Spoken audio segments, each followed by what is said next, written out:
Unified 911, anong matutulong namin sa'yo? Anya ti maitulong mi ken kapo. Anong may tatabang ko sa Unsay imo? akong ikatabang nimo? Ngini makadabang na misal ka no. Sa anumang wika o dialekto, may tulong na darating sa iyo.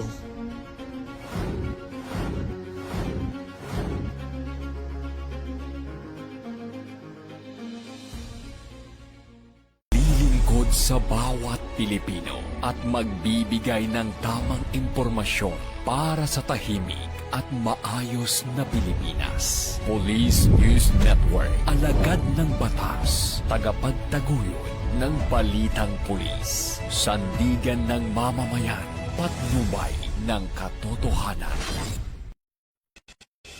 La Campo Crame, maghahatid ng pinakahuling kaganapan at nagbabagang balita. Ito ang PNN Police News Network. At ngayon, ang inyong mga tagapagbalita.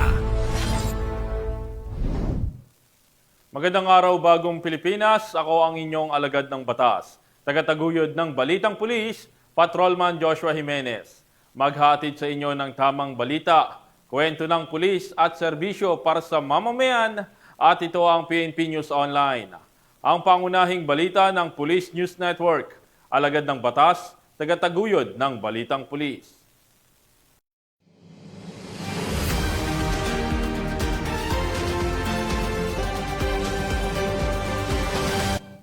Narito ang mga balitang dapat niyong abangan. Most wanted person sa paglabag sa Anti-Violence Against Women and Their Children Act, arestado sa Bataan. Wanted person sa kasong frustrated murder, nasa kote sa Samar. At ginang, nanganak sa loob ng police mobile sa tulong ng mga kapulisan ng San Jacinto PNP.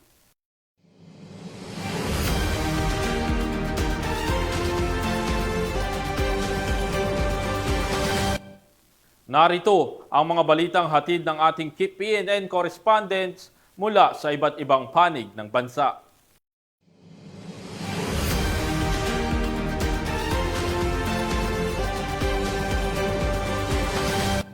Simulan natin ng balita mula sa bahagi ng Luzon.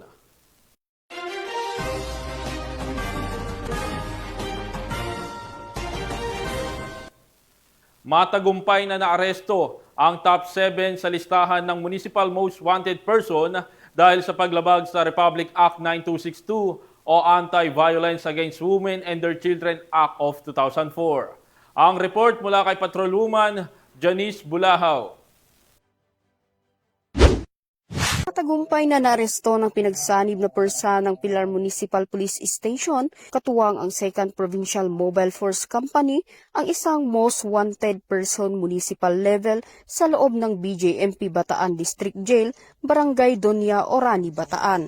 Kinilala ang suspect bilang isang 44 anyos na pintor at residente ng Barangay Santa Rosa, Pilar, Bataan, nakabilang sa listahan ng top 7 municipal level most wanted persons ng naturang bayan. Ayon sa ulat, ang pag-aresto ay sinagawa sa bisa ng warrant of arrest para sa kasong paglabag sa Section 5 ng Republic Act 9262 o Anti-Violence Against Women and Their Children Act of 2004 na mainire-rekomendang piyansang 120,000 pesos. Ang suspect ay kasalukuyang nasa kustodiya ng mga otoridad para sa kaukulang dokumentasyon at tamang disposisyon. Sa pamumuno ni Police Colonel Marites A. Salvadora, Provincial Director ng Bataan Police Provincial Office, nananatiling masigasig ang Bataan PNP sa pagpapatupad ng batas at sa pagtugis sa mga most wanted persons upang mapanatili ang kapayapaan, kaayusan at kaligtasan ng buong lalawigan. Mula dito sa gitnang Luzon, ako ang inyong PNN correspondent,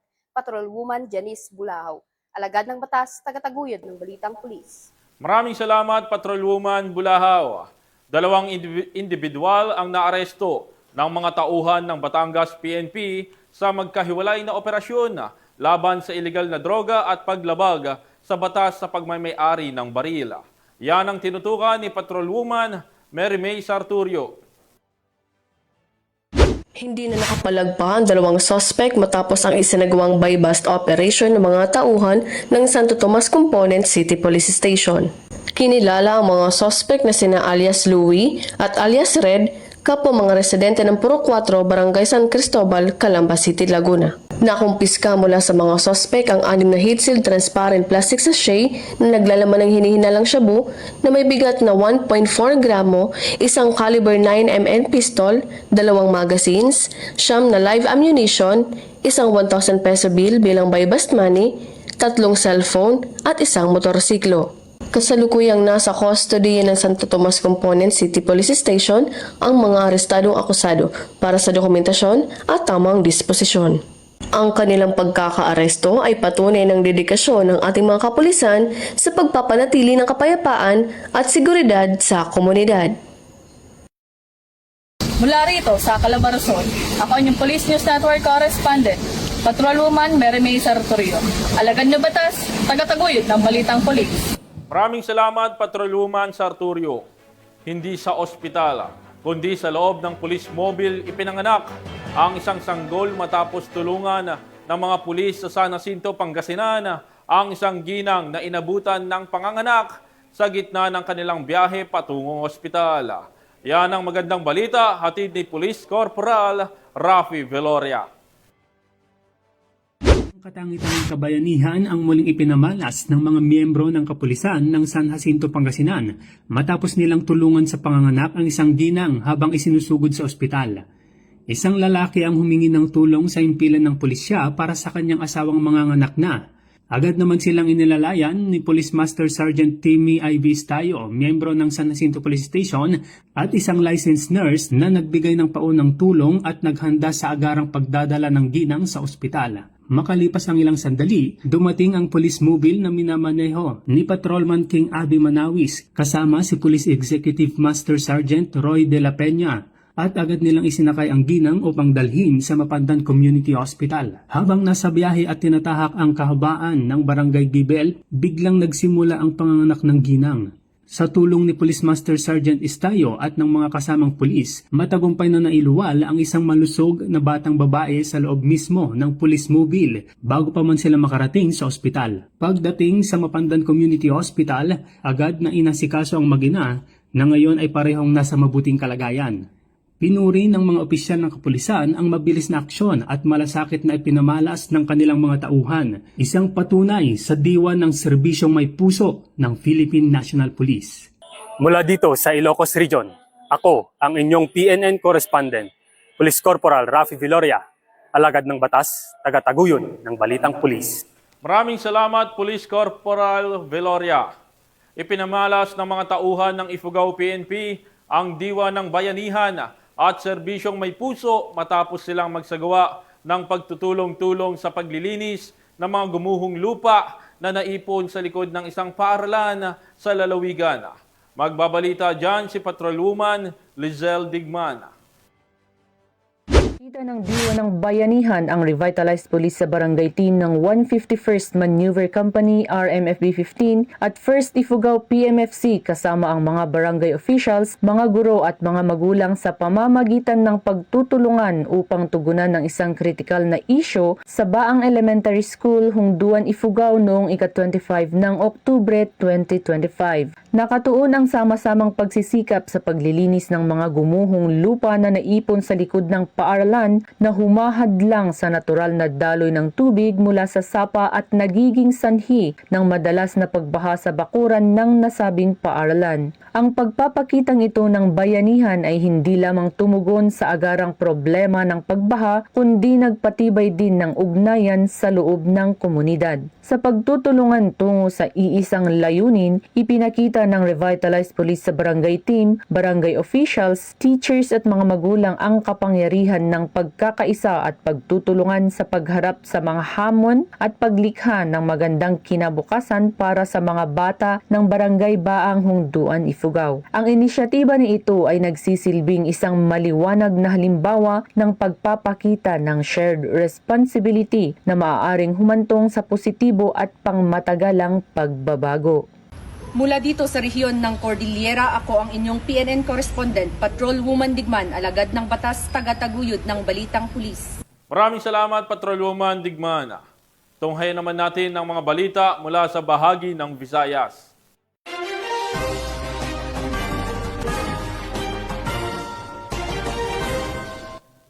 Tinatayang nasa halagang ₱250,000 ng hinihinalang shabu ang nasamsam ng mga operatiba ng Bacolod City PNP sa matagumpay na isinagawang buy-bust operation. Patrolwoman Andrea Dominic de Palubos sa report. Halos ₱250,000 halaga ng hinihinalang shabu ang nasamsam sa isang matagumpay na buy-bust operation ng mga operatiba sa Purok Kabuy, Barangay 10. Madaling araw ng Sabado, nito lamang ika-25 ng Oktubre taong kasalukuyan. Ayon sa ulat ng Bacolod City Police Office City Drug Enforcement Unit na pinamumunuan ni Police Lieutenant Colonel Antonio Benetes Jr., Officer in Charge, nadakip sa operasyon ang dalawang sospek na kinilalang sina alias Bambi at alias Canor, kapwa 20 taong gulang at residente ng nasabing lugar. Biska mula sa mga sospek ang 25 pakete ng hinihinalang shabu na may kabuuang timbang na humigit kumulang 70 gramo at may standard drug price na tinatayang ₱476,000. Kasalukuyang nasa impilan na ng pulisya ang mga sospek para sa tamang disposisyon at haharap sa kasong paglabag sa Republic Act 9165 o ang Comprehensive Dangerous Drugs Act of 2002.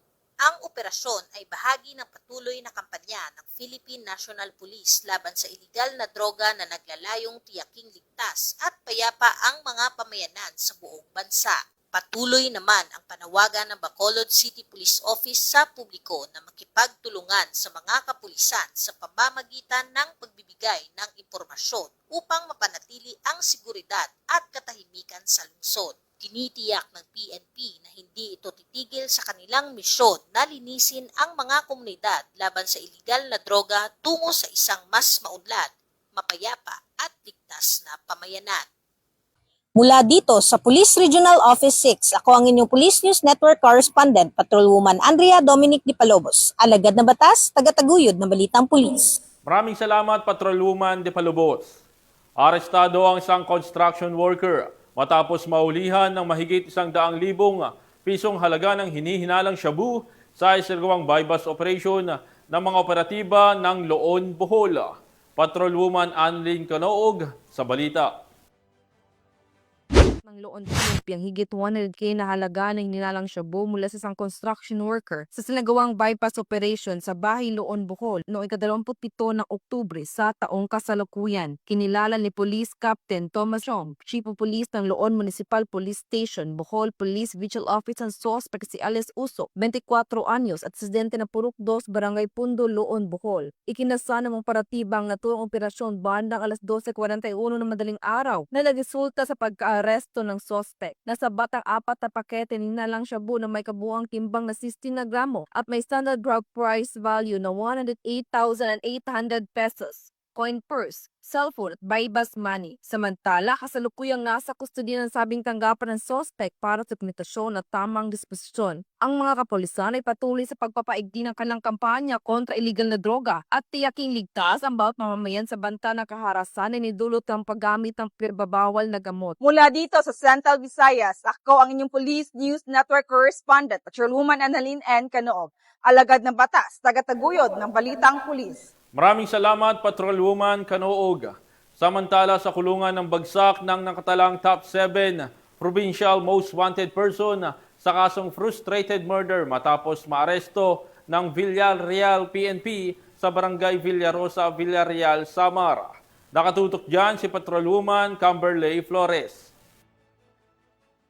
Ng mga otoridad ang nakatalagang top 7 provincial most wanted person na may kasong frustrated murder matapos mahuli sa Barangay Villarosa, Villarreal, Samar. Naaresto ang akusado bandang 12:49 ng hapon ng mga tauhan ng Villarreal Municipal Police Station sa bisa ng warrant of arrest para sa kasong frustrated murder na may inirekomendang piyansa na ₱200,000 para sa pansamantalang kalayaan. Ang akusado ay dinala sa Villarreal MPS para sa kaukulang dokumentasyon at tamang disposisyon. Ang matagumpay na pagkakaresto sa akusado ay patunay lamang na epektibo ang pagpapatupad ng pambansang pulisya sa kanilang sinumpaang tungkulin na maghatid ng serbisyo publiko para sa mas payapa, ligtas at maunlad na bagong Pilipinas. Mula dito sa Eastern Visayas, ako ang inyong PNN correspondent, Patrolwoman Flores, alagad ng batas sa kataguyod ng Balitang Pulis. Maraming salamat, Patrolwoman Flores. Narito naman ang mga balita mula sa bahagi ng Mindanao.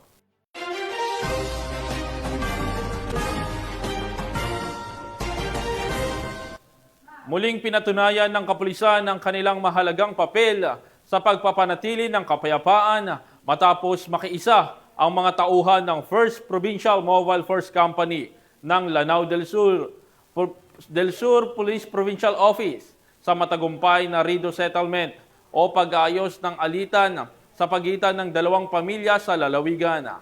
Nakibalita dyan si Patrolwoman Maricris Algabre. Nakiisa ang mga personahe ng 1st Provincial Mobile Force Company Lanao del Sur Police Provincial Office sa isinagawang Rido Settlement sa Basak Malutlot, lungsod ng Marawi, Lanao del Sur nito lamang ika-27 ng Oktubre taong kasalukuyan. Personal itong dinaluhan ni Police Captain Sirad C. Malna Jr., 1st Platoon Leader katuwang ang mga BLGU at religious sectors. Ang Rido Settlement ay isang mahalagang hakbang upang wakasan ang alitan sa pagitan ng dalawang pamilya at maiwasan ang karahasan sa kanilang komunidad. Sa pamamagitan ng dialogo at traditional conflict resolution, nagkasundo ang magkabilang panig na tuldukan ng kanilang hidwaan at mamuhay ng mapayapa. Nagpahayag naman ng pasasalamat ang kinatawan ng bawat pamilya sa kapulisan sa kanilang ginampanang papel sa settlement process. Samantala, tiniyak naman ng mga otoridad na patuloy silang magbabantay upang mapanatili ang katahimikan sa lugar. Hinihikayat din nila ang iba pang komunidad na yakapin ang diwa ng Rido Settlement bilang isang epektibong paraan upang mapanatili ang kapayapaan sa rehiyon. Mula rito sa rehiyon ng Bangsamoro, ako ang inyong PNN correspondent, Patrolwoman Maricris Algabre, alagad ng batas, tagataguyod ng Balitang Pulis. Maraming salamat, Patrolwoman Algabre. Isinagawa ang turnover ceremony ng Communal Tab Project sa isang barangay sa Surigao del Sur sa pangunguna ng mga revitalized police sa barangay bilang bahagi ng kanilang tuloy-tuloy na programang pangkaunlaran at serbisyo sa mga komunidad. Patrolman Nicole Villanueva sa report. Pinangunahan ni Police Colonel Jeffrey Lawrence D. Mauricio, Provincial Director ng Surigao del Sur, PPO, ang matagumpay na turnover ceremony ng Communal Tab Project sa Barangay Mahabab, Marihatag, Surigao del Sur. Ang nasabing proyekto ay isang quick impact project sa ilalim ng Revitalized Police sa Barangay, program ng 1st Surigao del Sur PMFC, kasabay ng pamamahagi ng mga school supplies mula sa PICAD-C Class 2025. Layunin ng proyekto na magbigay ng mas maayos at madaling access sa malinis na tubig para sa mga residente ng Barangay Mahaba na siyang pangunahing benepisyaryo ng naturang inisyatiba. Sa kanyang mensahe, binigyan din ni Police Colonel Mauricio ang patuloy na advokasya ng Philippine National Police sa paglilingkod hindi lamang sa usapin ng kapayapaan at kaayusan, kundi pati na rin sa pagpapatupad ng mga programang direktang tumutugon sa mga pangunahing pangangailangan ng mamamayan. Ang Communal Tab Project ay bahagi ng patuloy na programa ng PNP sa pagpapatibay ng police community relations at pag-iiwan ng pangmatagalang positibong epekto sa mga lugar ng kanilang pinaglilingkuran. Mula dito sa RPCAD 13, ako yung Police News Network Correspondent, Patrolman Nicole Villanueva, alagad ng batas, tagataguyod ng Balitang Pulis. Maraming salamat, Patrolman Villanueva. At yan ang mga balitang nakalap ng ating mga PNN correspondents mula Luzon, Visayas at Mindanao. At para sa ating mga ka-PNN, mamayang 1:00 ng hapon ay magaganap ang Trick or Treat na aktibidad ng PNP OLC Foundation Incorporated sa tulong ng PNP para sa mga kabataan mula sa PNP Child Development Center at mga dependents ng kapulisan na gaganapin dito sa Campo Crame. Abangan ang kabuuan ng balita mamaya sa Police News Express. At mga ka-PNN, 58 days na lang, Pasko na.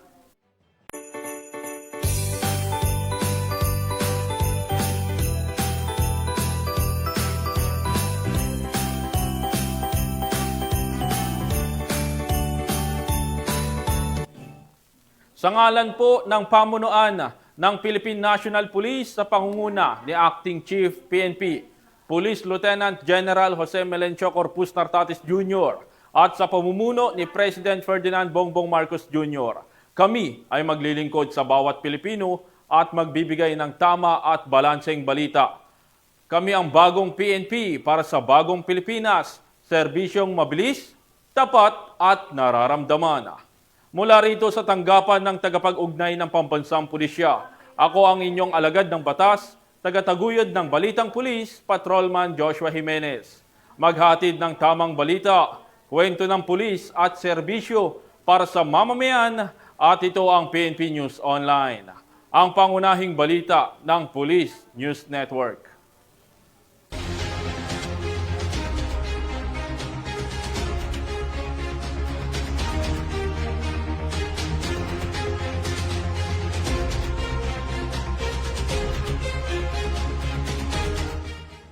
Police News Network, alagad ng batas, tagapagtaguyod ng balitang pulis.